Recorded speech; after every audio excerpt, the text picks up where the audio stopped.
Hey everyone, welcome to the Teach Middle East podcast. I am with Mark Leppard. I just looked back and realized that Mark was on the podcast in 2021. I cannot believe it's been 3 full years since we chatted on the podcast.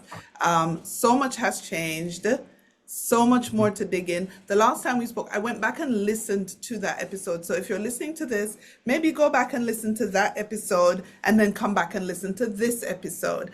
But the last time we spoke, we were really deep diving into well-being and what leaders and schools in general can do to help with staff and student well-being as well as leaders well-being. But today's podcast is a little bit different. Mark needs very little introduction, even though I'm still going to talk about some of the things he does.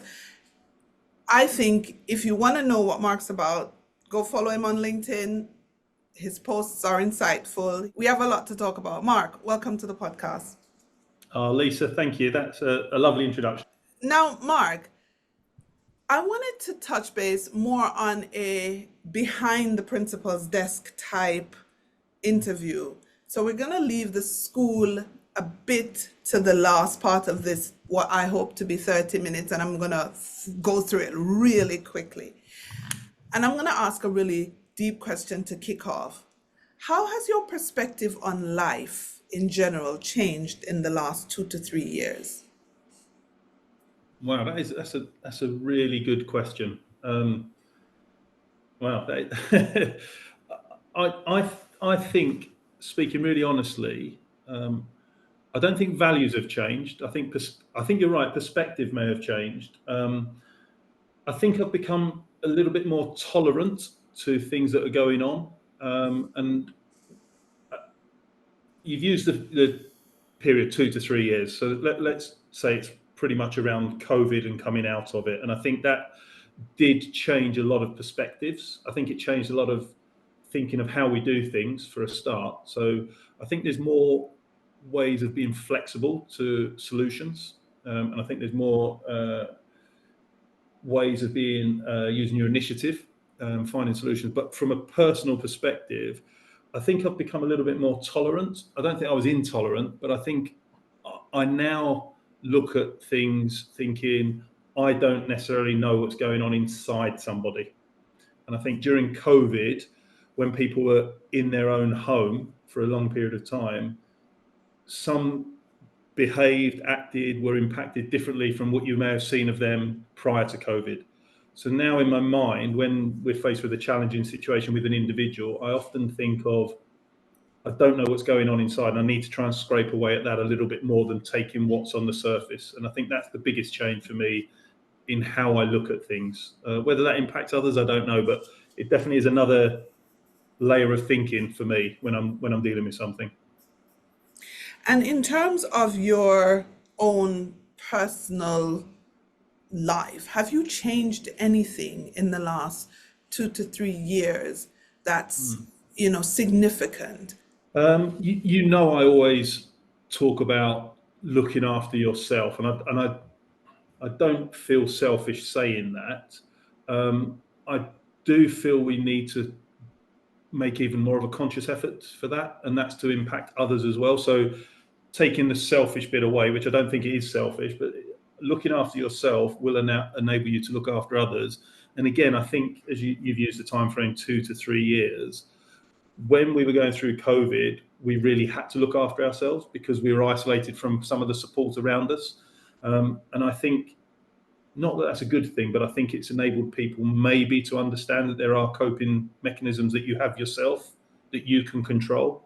Previously, we may have ignored them, thinking there's help elsewhere, or I'll just muddle on. For me, I think that self-care, I put a post out last week about emails, and I know you commented, and I am far from perfect on this or far from the finished article, but I think since COVID, I now regularly try and check what my behaviors are. Are they where I want them to be in terms of self-care? I think before I'd have just smashed through everything and not really reflected back on self-care. I'm not talking about others, but on the self-care. So asking about what changed for me, I think I make a conscious effort. I get it wrong, but I make a conscious effort to check in regularly. Am I still going the direction I should be in looking after myself? Yeah, I like that. So recently I've been doing a lot of thinking about legacy and how how do you want to leave a place? How do you want to be remembered?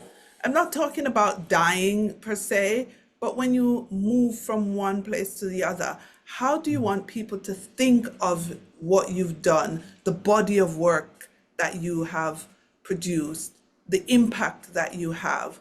So I'm going to Mm. ask you the question, Mark. When you walk away from being a headmaster, how do you want to be remembered? Yeah, so that's a great question. Pertinent at the moment, as you know, both of us have recently suffered loss, so that's about legacy as well. Um, I, it's interesting. I really am not into when people say about a legacy and there's signposts for your legacy and things around the place. That really genuinely doesn't bother me. I think as heads of school or as working in a school, we're blessed that we see our legacy every day when returning students come back. If a student comes back and talks to you in a positive way or talks to their friends in a positive way, that's your real legacy for me. You've had an impact along the way. So for me, if I'm walking down the street, we've recently bought a house in Paul, and if I'm walking down the street in Paul and I bump into an ex-student of mine, whatever school I've taught at, and they come up and say hello, for me, that's your legacy because they've made a conscious effort to come and touch base with you. You must have had an impact that after so many years, they still want to talk to you. In school, students not are forced to talk to you, but you're in the same environment. So that's slightly different. But for me, walking down the street and bumping into either an ex-staff member, an ex-parent, an ex-governor, or most importantly, an ex-student, and they come up and say hello and talk about where they are in their life, for me, that's true legacy. And I'd be really proud if when I walk away that happens. That would be me very, very fulfilled. Yeah, I like that. It's almost like the legacy starts now and Yeah, it's not dependent on whether you leave or not. You're here now and what you're doing now is shown by how people respond to you yeah, in the moment. That's a fresh yeah, perspective on that. Talk to me about preparing a way for leaders coming through. So mm. it sounds like I'm retiring you, but I'm not because I got plans for you, Mark, regarding my kids. I keep saying that. Got plans. You gotta help with my kids. But Yeah, um, when you think of the next crop of leaders, what can leaders in your position do to help to yeah. bring them up? I'm really glad you've asked that, Lisa, because we hear all the concerns about teacher shortage, and if there's teacher shortage, there's going to be leader shortage. There's a natural sort of line. But I think there's a lot we can do, and I think there's positives out there as well as maybe the press grabbing negatives. So for me, there's two parts to legacy of like leadership legacy or succession planning, for example. Number one, we have to plan our exit so that we are preparing those around us for that time. It's not just a case of I'm turning the lights out, I'm going. I think we need to look. I feel I'm a strong leader, but that's for other people to decide. But the BSAC should continue regardless of who's leading it. I'm just a cog on its so far 55-year journey, hopefully a cog moving in a positive direction. So I think that momentum we should plan for the day when Mark Leppard retires or walks away or whatever it is. And it's not just me, but every head should be planning when they walk away that they're not leaving a void behind them. So we do a lot of succession planning. We do succession planning for every aspect of leadership in the school. So I know I've worked with my HR department and my chair to put together a whole pack of what the next leader to take over BSAC should look like, who we speak to, what recruitment companies we use, so that if I were to walk away, there's a pack in the safe that people say, right, we've got a starting point. I think we should be giving out. I take every one of my leadership team to board meetings at different times, and they present. I remember I became leader at Doha College, and there was no succession plan. It was a fairly brutal transition. I just happened to be fortunate to be put in place. But my first ever board meeting was my first board meeting as head. I had no experience before that. I remember it's still, I get tingles on the back of my neck. I work with Post-its. So there's one here. I went into my first finance board meeting. I have no financial background whatsoever. And I was asked to present a budget. At the time, I had no head of accounts. And I literally went in with a Post-it note saying 75% of school income spent on staff, 20% on this, 5. And they laughed at me.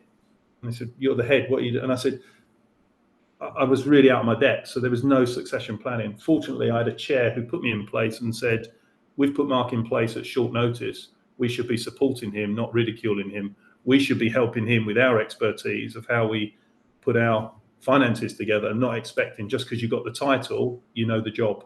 And that's the other thing. You know, I've got a new head of year started at the start of this year.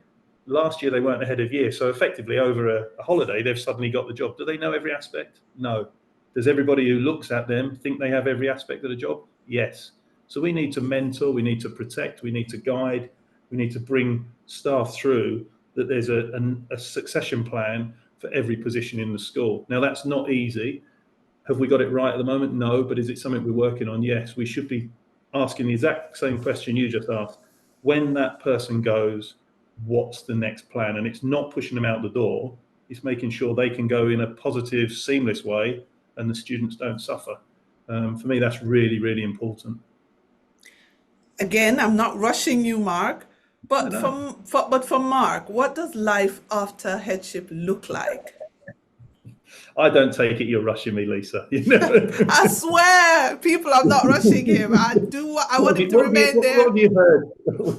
I want him to remain there for at least another 5 years. Yeah, look, I'm 55. I spoke to my chair last week and I said I have no plans on rushing away. I genuinely love my job. I'm not saying it because I'm on a podcast with you. People know I get up every morning and I'm getting to work because I'm fulfilled with that. So it's and I'm not using the cliche. It's not a job. It is a job, but I love this job. I really do. And I've just rushed from one meeting to you, and I've chatted to 3 kids along the way about their exams, and it put a spring in my step. You know, I was prepared for that. So I'm not rushing away. But yeah, afterwards, I haven't really got a plan. I didn't have a plan to be head either, but I haven't got anything set. What I would like to do, something I'm really keen to think about, is I'd love to help schools if they found I would be of any value on, not on inspections, I do that, but on school improvement work. You know, where the head has a really difficult issue, and they can't see the wood for the trees as I regularly can't. But you have someone you can call and say, "Can I just talk through this with you? Can I just try and unpick it?" And we know as leaders the answer's with the leader, but sometimes they can't unpick it. So I'd love to do some school improvement work where they have targets from an inspection of how they can then unpick that and implement it, or just being on the end of a phone call to say, "Mark, I'm dealing with this." I think we shouldn't write off experience. It's a wealth of experience lots of leaders have, but the minute they finish in school, is it utilised? There's a book I've been reading about demotion, and instead of seeing it as a positive, where you take steps back as you go towards the end of your career, but your mind and your experience is utilised. Just, there's a couple of companies in America that do it, and I just think that's interesting. You take a lesser role, but you've still captured that person's mind and experience. And I think we talk about teacher shortage, leadership shortage. Surely there's some great expertise out there that has turned the lights out, but then we haven't pulled them back in or let them go a bit early, those sort of things. I think there's a lot of work to be done around that area. When you talk about teacher shortage, I wanna just unpack just a little bit. I'm really conscious of that. No, you carry on. What do you think is fueling? And I know people are going to give us the cliche sort of salaries, but really, Mark, what else apart from salaries is fueling this real teacher shortage that we all hear about? Yeah, I'm not sure it is salaries, if I'm absolutely honest. I think for some instances, of course, it will be, but I don't think people go into teaching to become a millionaire. I think you go in for a different reason. I think some of it is how staff are treated, both in terms of by schools, by students, by parents. Where that is a positive interaction, I think people want to stay in the industry. Where it's a negative interaction, I think people want to get out. Just as the same if you were a policeman, if you were a lawyer and you've had negative interactions every day, that's going to force you away. And I do think some schools, I'll talk about UK, I think standards have slipped in some, and I'm not necessarily talking about the teacher. I just think some of the discipline within schools, there's a fear of disciplining students for the kickback, maybe from some parents. And I think that doesn't help. Imagine a young teacher with not a lot of experience behind them and then being shouted at. We some of the areas we've come from where there's, knife crime in school, and you think, and that's happening, and I'm not saying it's everywhere, but are you going to go and work in that type of school? It's not going to be the most attractive to go to. I think you have a different purpose if you're going to that school, and a great purpose, but it's not necessarily going to attract the very best teacher or the widest field. Let's say the widest field is probably it's going to be very niche. And I think those sort of things impact. I think COVID's going to have an impact on teaching, because a lot of other industries where teaching the school holidays was seen as a huge benefit. Now my son's going into work at Deloitte, which has previously been described as, they sweat you dry, and he's going to be doing 3 days at home, 2 days in the office.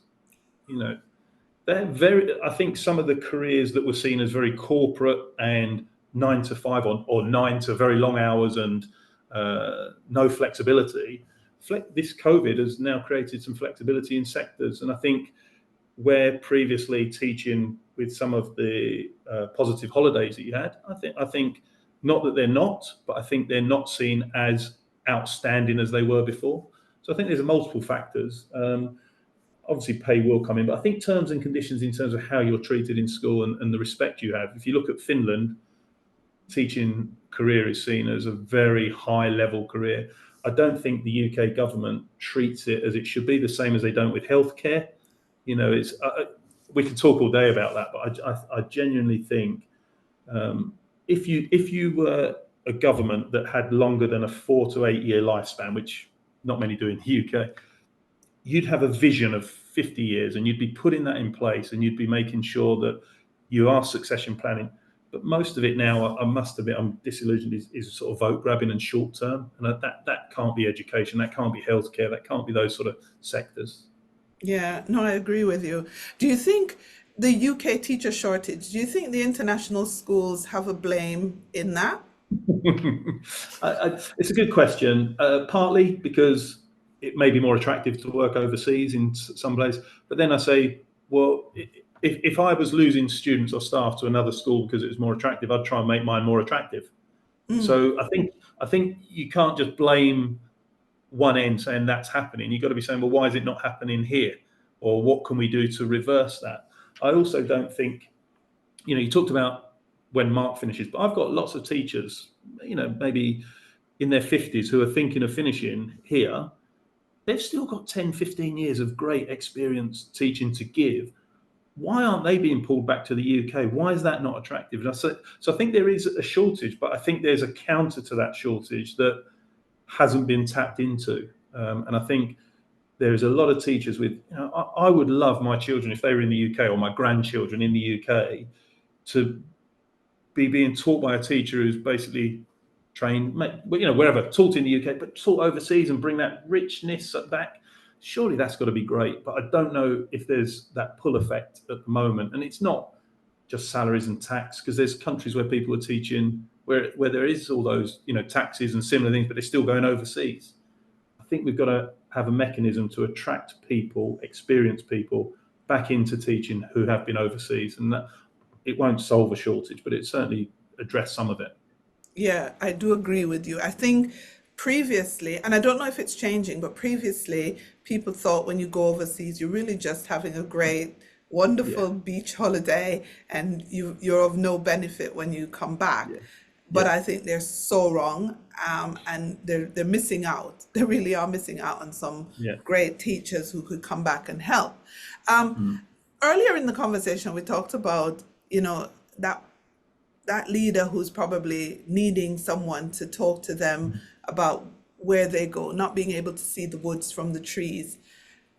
Tell me, what would you say to someone who's probably stepping into headship, um, and they've inherited a school where the succession planning was dreadful? They're actually a new hire into that school, Mhm.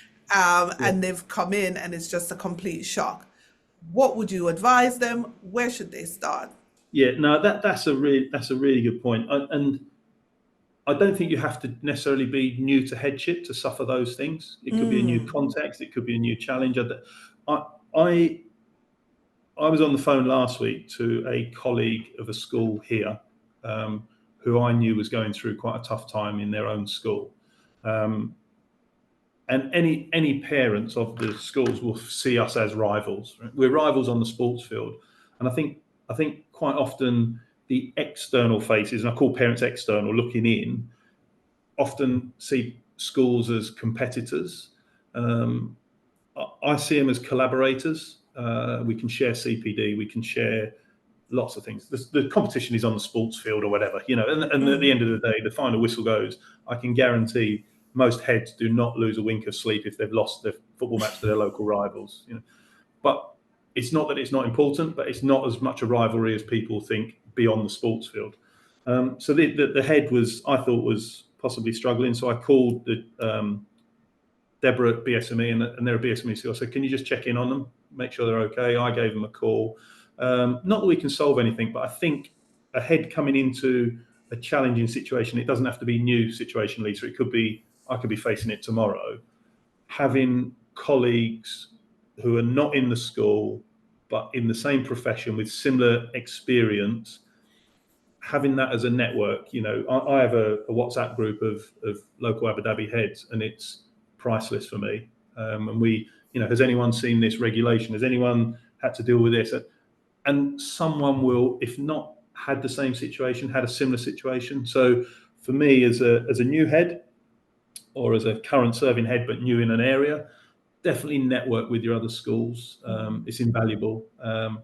Give people like yourself a call who's in the educational circuit, but not necessarily in a school, and say, Lisa, you're a connector as well. You'll say, actually, I know such and such, they might be able to help you. Pull those resources. They're not advertised. Maybe we should advertise them. I don't know, but they are there, and I think building that network is key to. I was going to say surviving as head as over on a survival island or something. It's not that bad, but coping as a head and getting over the bits that at the time you think is the end of the world. Having a colleague on the end of the phone is priceless, and I've benefited from colleagues around the region. Hopefully, I've been able to help others as well. And there's no shame in asking for help. I think that's actually more courageous and brave to ask for help. yeah, I think so too. And I also think it's invaluable to form those networks, but not just virtually, but in No, person. Go to absolutely. those network meetings, go to those conferences, Mm, touch base with people. You are going to find that when you need them, they're more readily available than if you say were very isolated in your school. I often totally get agree. heads, I talk to a lot of heads, and I often get some of them, oh, I can't leave my school. I'm like, as if it's the walls are going to cave in and the whole thing is going to fall down. And I'm like, that's where the problem is. You have to set things up so you can Absolutely. leave your school. Absolutely. It's that thing. Sorry, It's go that thing I ahead. said earlier. You're the cog, aren't you? You're just a cog. Don't over egg what you are. You are a cog within the organisation. That cog should be able to function. You take that cog out, it should still work. That you do not ever think you're the only spinning wheel in there. That's where you just become so isolated and internally looking.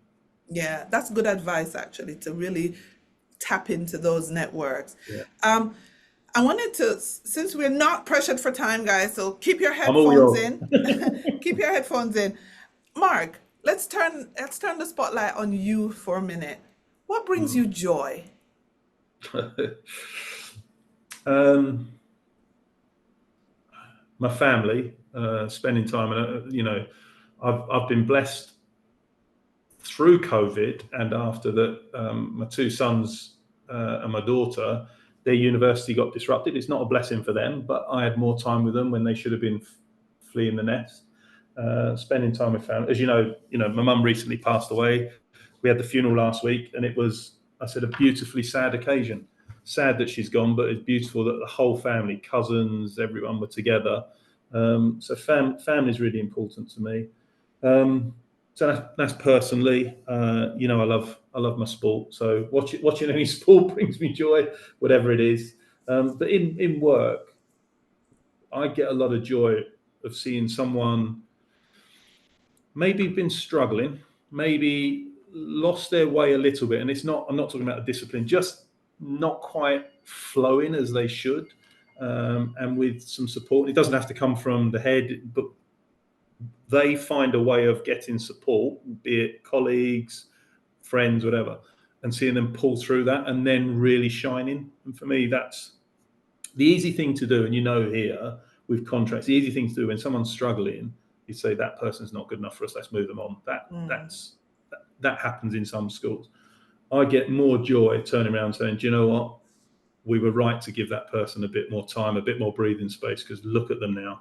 And if you can do that, you've got them for life in terms of loyalty and what they do. So that brings me joy, that you take the tougher route and get the better outcome. Yeah, yeah, I like that. What are you reading? At the moment, I'm reading Anxious Generation. If you haven't read it, Lisa, just grab it. I've recommended it. It is the most amazing book about the digital world that we're in. And it's not about screen time. That's a different argument. It is literally scientific data about the impact smartphones and social media have on 8 to 19-year-olds. All of us, but 8 to 19, because the way the brain develops, that's when we're most addicted. And all the tools that make you addictive are on our screens in front of us. And it's got me really thinking. I'm going to do a presentation in a couple of weeks to our year 6 parents, an example of the book. So as we were growing up, our rites of passage were 13 because you're becoming a teenager, 16 because you're at 16, you can leave school, there's certain things you're unable to do, 18, the traditional, you're becoming an adult, and 21, the traditional age of an adult. They're the rites of passage, they call them. This book's saying the new rite of passage is 11, because when children tend to get a smartphone is when they move from primary to secondary. Parents feel, well, they can access everything that they shouldn't have been able to access until 13, 16, 18, and 21. They access then. And they're saying that's the new rite of passage. And are children mature enough to be seeing things, doing things that 18-year-olds, 21-year-olds? The answer is no. But the smartphone and the social media and all of this, the impact it's having on ADHD and certain challenges, the impact it's having on self-harm, the data is frightening. So I'm reading that at the moment, and I've recommended it to every one of my parents to read. Already I've had parents coming back going, is it too late? What can we do? It is so impactful, the book. I can't recommend it highly enough. I think it was talked about in British Parliament the other week when they're talking about smartphones and the age of access to social media and all these things. So it's a really good book. You've definitely got to read it. You'll whiz through it. It's amazing. I'm definitely gonna get it. My kids don't have a smartphone. They're probably the only ones in their year 7 class without one. Yeah. I do not have them on social media Um, either. right. I'm scared for Brilliant. them. Well, so you're absolutely right, and that's good parenting. And there'll be them coming home saying, Mum, I'm the uncoolest kid in school because I haven't got it and all my friends have got it. And there's that emotional blackmail as well, that you're being pulled in. Fight it, Lisa, honestly, because if you read this book, you're going to just thank yourself that you haven't broken yet. Wow. Okay, I'm definitely gonna read that. And what's on your list? What's on your list? So you're reading Um, Anxious Generation. What's on your list? I'm just yeah. being What else is on my list? I always take recommendations. Me too. That's what Uh, I'm doing right now. yeah, I'm just going to pull them up because I've just downloaded a few. So you don't mind me? I've got them here in my library. What else? Time to Think is something I want to read by Nancy Klein. I haven't read that yet. I don't know. Some people have recommended it. I started reading and I stopped a thing called the Checklist Manifesto. Atul Gawande. It's about putting lists in place, and it's about it's really about the medical profession, but it's actually putting procedures in place to make sure that you don't make the same mistakes again in a business environment or a school environment. So we were talking about cyber security, and if you're going to do it, you need a checklist, manifesto sort of thing, that stuff. Sapiens, I'm about to read. I've read that. I haven't read that yet, so I think that's it on my list at the moment. Oh, Upstream as well. I've started that. That's pretty good. It's about going to the source of the problem and not trying to put remedial things in place. So the story is a 10-year-old falls in a river and drowns. So they say, let's put a fence up. Okay, well, they walk beyond the fence and then fall in and drown. Okay, let's put a life ring there. So now you've put a fence and a life ring. Well, actually, if you went upstream and taught them how to swim, you'd be solving the problem. Don't put remedial things in. Go to the heart of the issue. We talked just now when you were mentioning the book Anxious Generation about the ills of social media and starting young. But as someone who creates content, you sometimes do create content on LinkedIn. You're not so much on Twitter. You're like me now. You're not on X anymore, are you? I've stopped as well. It's become too toxic. I'm like, Yeah, nope, no, thank you yeah, for X. But what would you say are the advantages of putting your thoughts out the way you do on a platform such as LinkedIn for people in your position or even yeah. others, other educators?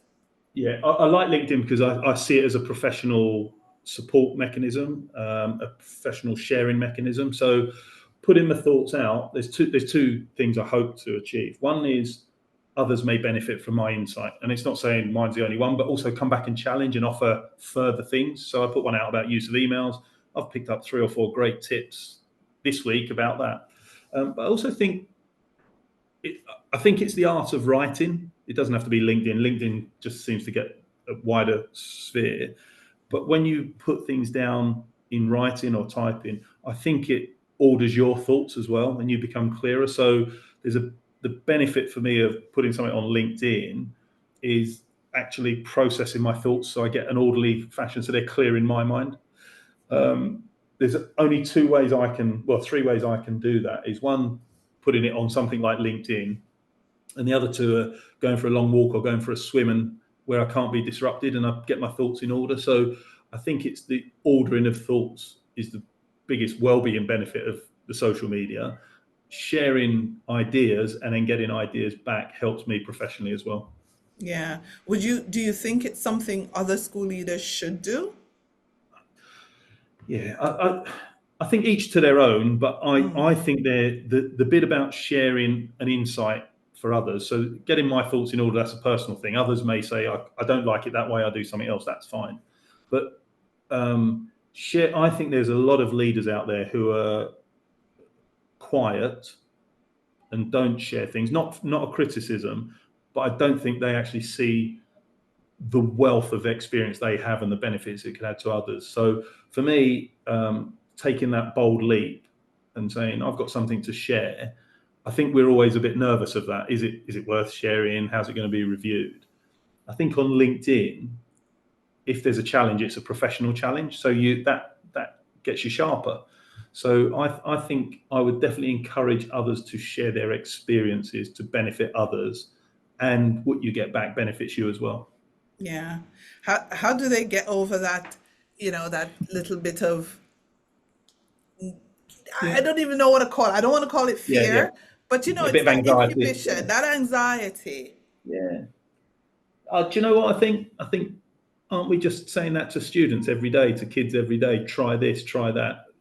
Live by the standard you're asking of others, and just do it. What a great thing to say to kids. Do you know what? I'm asking you to do something. And the other week, I hadn't written ever on LinkedIn, and I wrote on it, and I was really nervous. But I got this feeling. It's a positive example. Kids will empathise more with you because you empathise with them. So I would say, just do what we ask of our students every day. Yeah, yeah. My other question, because see, we have time, but I won't. This is my second to last one, I promise. No problem. In education, right now, what are you excited about? Yeah. I'm genuinely excited about the future of international education. I'm not as excited about the UK at the moment. And I just think that outside of the UK education system is seen as I won't say the, but a gold standard. It's held in such high regard. And I think, why is that? Yet in the UK, it's not seen like that. And for me, I'm excited about the future for education internationally. I think it's a growing market. I think it's innovative. When I've gone to the conferences like BSME, Forbisia, etc., and I go to UK ones as well, I think the international sphere of experts and what they're talking about is really dynamic and forward thinking. So that excites me, and I'm excited. I know, you talked earlier about succession planning. I'm excited that I'm still involved in it, and I still feel I've got worth to be involved in it. So that really excites me. The things kids the things kids come up with on a daily basis of what they want to do, their dreams and their ambitions are endless, and that's got to be exciting. Gone are the days of the kid going, I want to be a fireman, I want to be the sort of stereotypical careers. Not that there's anything wrong with those, but our kids have like an unlimited array of options that we haven't even heard of. And I just think that's in some ways frightening if we're not used to that. But if you take that fear away, you think, how can we help those kids do that when we don't even know ourselves? That's exciting to learn ourselves. So I'm excited about kids' futures, and I'm excited about international education. And in terms of BSAC, now I'm just kind of honing it Yeah. down, narrowing it down. What exciting things do you have planned coming up? Because I think more than likely this episode is going to be out in the start of the new academic year, because we're Yeah. already in June, and we Yeah. kind of back catalog our episodes. What are you excited about for BSAC in the new academic year? Look, I think a great school never stands still. The minute you stand still, you effectively going backwards, and you're not doing the kids justice. So we've got a lot. We had a new science build last year, but that's triggered an ambition within the school that we can't rebuild the whole school, but we're going to regenerate a lot of areas of the school. So we've got areas where we're going to be able to bring more parents into events, so new coffee shops and all that interaction. That's like our facility plan is exciting. But what really excites me is we've got a huge array of courses at the school that we're starting with esports, BTEC. We're doing AI BTEC. So we've got lots of we're already doing an AI BTEC. It's around about a GCSE level. It's not a full BTEC, but it's giving the kids an insight into that. We're looking at hospitality BTEC. We've got new A levels coming on board. We've got a huge wellbeing program. We've got a huge sustainability launch where we put someone in. I've got a new director of digital coming in, a new director of sport coming in. Really exciting. We're going to try and be a lead on EDI. We're working with Angie Brown. She's going to come over and work with us. And we're going to make a full commitment to our staff and wider community and other schools that we become a hub for that. It's not saying we're there now. We're certainly not. But, they're exciting. It's where we're not, but where we can be is really exciting to me. So hopefully, if you ask me again in a year's time, I'll say a lot of those, they're never completed, but they're much further along than we are today. So those sort of things excite me, Lisa. I like that. I like the fact that you understand that it's a journey and you're willing to go on that journey, and that's exciting in itself. Yeah. So it's September and you're back. What's the summer plan? What are we doing in the summer? That's my last question, and that's a promise. No problem. I'm going to pull you up on one thing. You say it's like a journey. I always say it's like an adventure, because we don't always know where the ending is. True. That is true. It's an adventurous journey. Let's call it an adventurous journey. That. I'm going to use that. I like that, adventurous journey. That's a great way. What are the plans? Yeah, so happy and sad times. We're all going on a family holiday to Greece, Naxos. We went there last year. We love it. So my daughter's flying out from England. My two boys are here at the moment. They're flying with us. But that's not the end of them in Abu Dhabi, but they're going off to their careers after this. So we go to Greece for a couple of weeks, then back to the UK. But we'll be putting our son on a plane to Saudi Arabia. He's just secured a math teaching job in the British International School, Riyadh, which I'm delighted for. He's just done his PGCE here with us. So for me, that's a joy that we've got someone starting their career in the family. And my other son's just secured an audit and risk job with Deloitte in Newcastle. So he's off there. So they go the same day. So really proud as a parent. A bit sad because it literally next year we'll have none of our kids around, although they've told me they're regularly visiting. So that'll be nice. And the one in Saudi is not too far away. It'll be you and Paulette and the dog. Yeah. She'll find out what I'm really like then and throw me out the window. Oh gosh, but it sounds like a really big time of transition for you. So I do Yeah. wish you all the best with that, and I Thank wish you. you a great summer. And we will definitely be touching base in the new academic year. Yeah. I want to officially on the podcast thank you for your support, for for your content on LinkedIn, for tagging me, and for really keeping me in the loop. I really enjoy that, and Thank I you. also enjoy just the work that you're doing at BSAC. I want to put it on record. You have been one of those principals that have remained really consistent, and I really enjoy just watching from afar the work that you're doing. So thank you. Oh, Lisa, that means a lot. It really does. I'll have to go off soon. She'll have me in tears. No, you're fine. Yeah, You're you fine. will. And thank you so much for being on the podcast with me today, Mark. Lisa, always a pleasure. Love chatting to you. Thank you. You're welcome.